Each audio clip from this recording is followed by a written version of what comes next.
بسم الله الرحمن الرحيم. الحمد لله وكفى، والصلاة والسلام على نبي المصطفى وعلى آله وصحبه ومن اقتفى. أما بعد، السلام عليكم ورحمة الله وبركاته.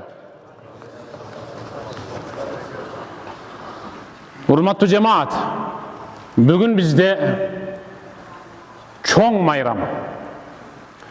Mınday mayram kebirkilerimiz üçün akırkı. Jarımızga bugün emi baştalып atkandır. Bирок ушул кадыр түнгө жетсем, Кудайга арыздана турганымды арызданып, кимдир бирөөнүн үстүнөн даттана турганымды даттанып, бирок кебиркилер мен ошол кадыр түндө мага жамандык кылгандардын, мени ушактагандардын, мени басмырлагандардын бүт бардыгын кечирем деп, бирок жетпей калгандар канча. Алар азыр жүйөлүү себептер менен биздин намаздагы сафыбызды толуктай албай, келе албай калышты. Алар жер астында. Алардын катарын толуктоо бизге дагы бир күн келет. Өлүм ал эч качан жаш куракка, мансапка, байлыкка жана башка нерселерге карап келбейт. Мүрзөнүн кире беришине жалаң кары картаңдар жата турган жер деген жазуу жок. Ал жерде ыңалап, ыйлап төрөлгөн ымыркай дагы, же энесинин ичиндеги өлүп калган наристе дагы ошол жака барып көмүлөт. Бүгүн бизде чоң майрам. Неге? Ал кандай майрам? Нузулул Кур'ан, Кур'андын түшүүсү. Жалпы инсанияттын эки дүйнөдөгү бакыт жашоосун өз ичине камтып алган Кур'андын түшүшү. Астагфиру биллах. Шахру Рамадан аллази унзила фихи ал-Кур'ан هدى للناس وبينات من الهدى والفرقان. صدق الله العظيم. شهر رمضان ayı. أنزل فيه القرآن. Mında Kur'an düşürüldü. هدى للناس. Ayatga kon burgula. هدى للناس. Жалпы адамзат үчүн hidayet bağıştap, hidayet arnap, hidayet sunuştap düştü. Subhanallah. Ve beyinati minel huda vel furqan. Jakşı menen jamandı, hidayet menen adaşuunu ayırmalao üçün bizge Kur'an düşürüldü.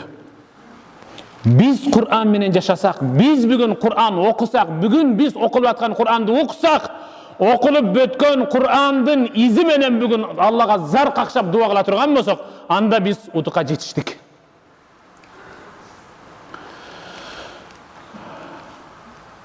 Peygamberimiz sallallahu aleyhi ve sellem'ga Kur'an düşürülgön gündü jana oşol uçurdu barıngар okugansыңар.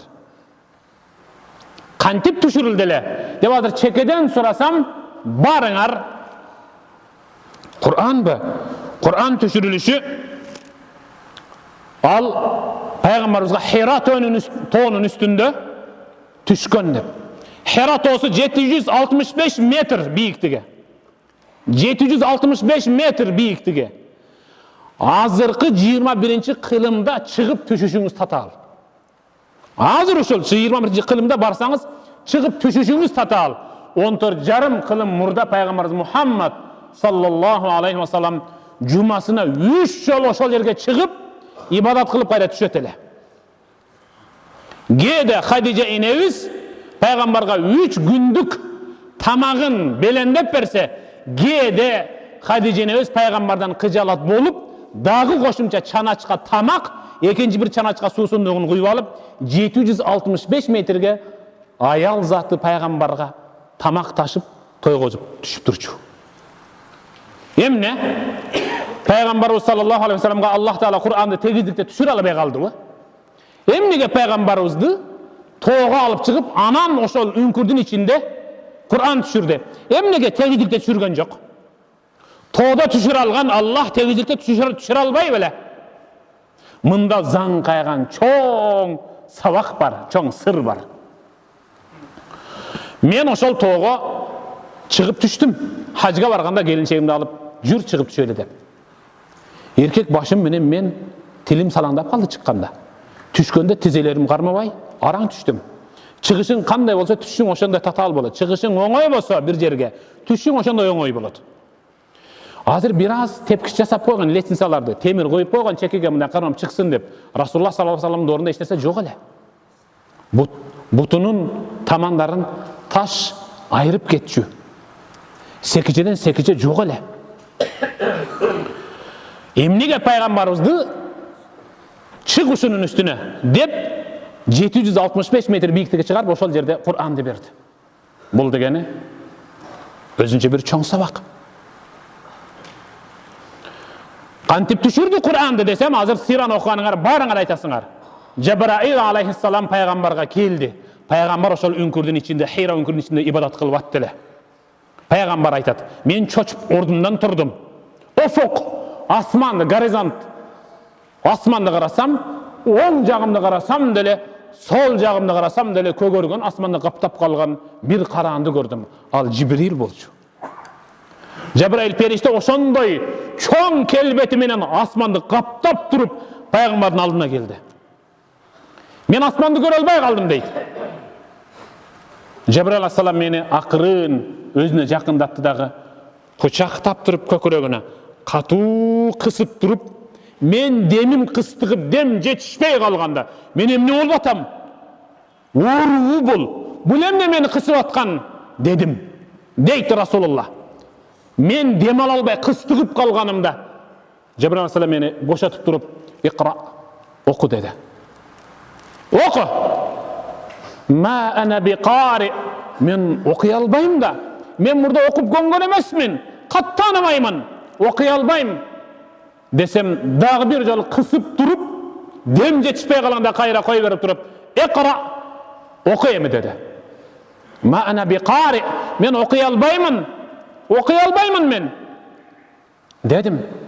Жабраил периште үчүнчү жолу мени көкүрөгүнө жакындап туруп, аябай катуу кысып, үчүнчүсүндө көйрөк кысып, дем жетишпей калганда акырын коюду дагы бошотуп жерге түшүрүп, "Икра, оку" деди.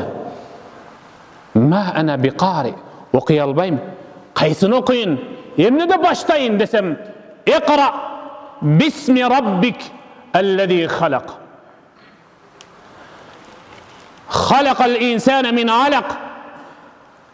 Алак сүрөсүнүн алгачкы 5 аяты түштү. Түшкөндө дагы "Икра" деген сөз менен түштү. Окугун деп.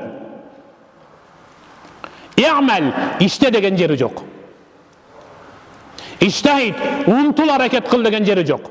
"Октуб", жаз деген жери жок. "Салли", намаз оку деген жок. "Сом", орозо тут деген жери жок. "Хаджа", хач кыл деген жери жок. Жөнүн гана "Икра", оку деди.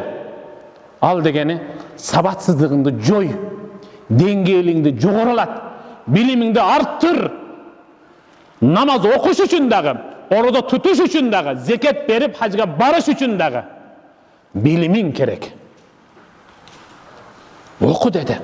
Окуган инсан менен окубаган инсандын деңгээли кандай экенин Аллах Таала кийинки аяттарда пайгамбар үчүн түшүндүрдү. Эми алымдар неге ошондо Аллахтын буйругу менен Жибрил алейхиссалам пайгамбарды 3 жолу кысы бирди. Болбосо пайгамбарыбызды Аллах Таала "Хабиби, менин эң сүйүктүүм, эң жакшы көргөнүм. Мунун кымындай да күнөөсү жок. Масум, таптаза" деди. А эмнеге? Аллах Жабраил алейхиссалам жөнөтүп атканда, "Эй Жибрил, Мухаммадга абайлап мамиле кыл, назигирээк, жумшагыраак мамиле кыл. Кыспа дебей, демин кыстырып аны бууа дебей жөнөтпөдү." Неге келип алып Жибрил алейхиссалам пайгамбарды катуу кысты? Бул дегени мында эки сабак бар. Бири 765 метр бийиктиктеги тоонун үстүндөгү үңкүрдө, экинчиси 3 жолу кысып демин кыстыгып калгандыгында болуп атат. Пайгамбарыбызга Аллах Таала ошондой эле сабак берди. Ya Habibi, ey süyüktü dostum, ey süyüktü benden Muhammed, gözüңді aç. Sana men berip atkan risale, elçilik, amanat biik toğu çıkıp düşkönden de tatalırak. Arkаңдан kaldaygan kalın jurttu erçitip tegizdikdele alardı. Dalalattan, azgırıktan hidayatка bağıştap жетелöň. Azır sen entigip, çarçap toğu çıkıp kayra düşkönüңдөн andan da orrak dep atadı. Alemi 3 jolu kısıp dem kısıktırışı sen Ali gelecekte kaldaygan kalın jurtun arasında jürüp ele öz tuğandarыңдын, musulmandardын içinden çıkan munafiklerдің sana kılgan çıkkınçılığı menen demin kıstığıp ketişi mümkün. Men berip atkan risaleni, Kur'an'dı jetkirүүdө öte kıynalasın. Kıyınçılık, azır men seni Cebrail'ge kıstırgan, kucaktatkan, aябай катуу 3 kısımdan dağı kатуу bolat. Demin andan da kатуу kısılıp kalış ıhtimal. Andıktan iştehit, emi mına bugünden başlap men jönötkön, düşürgen Kur'an'dı jetkire berem. Hareket kıle ber. Döngde de, tegizdikte de. Demenan Allah Teala düşürdü. Kara birinci düşürgen ayeti ikra oku dedi. Arabızda hazır yuristler oturat, jurnalistler oturat, vraçlar, medikler oturat, ar kesiptin eğileri oturat. Uşulardan büt bardığı uşul kesibinin arkasından adam bolup kadimkidey öz elin, öz memleketine hizmet kılıp öz yübülösün bağıp gel atat. Al sabatsыздығын жойғондығы üçün мықты кесіптің есі болды. Мына сүйікті бір туған, бүгін біз Құр'ан түшірілген түнде тұрабыз. Қантип? Estağfurullah billah. İnna enzelnahu fi leyletil qadr ve ma adraka ma leyletul qadr. Leyletul qadri hayrun min elfi şahr. Sadakallahul azim. Men Kur'an'da Lavhul Mahfuz'dan dünyanın asmanına cümle barın Kadir tünde düşürdüm. Muhammed bilesin mi Kadir tünün nekenin? Dedi Allah.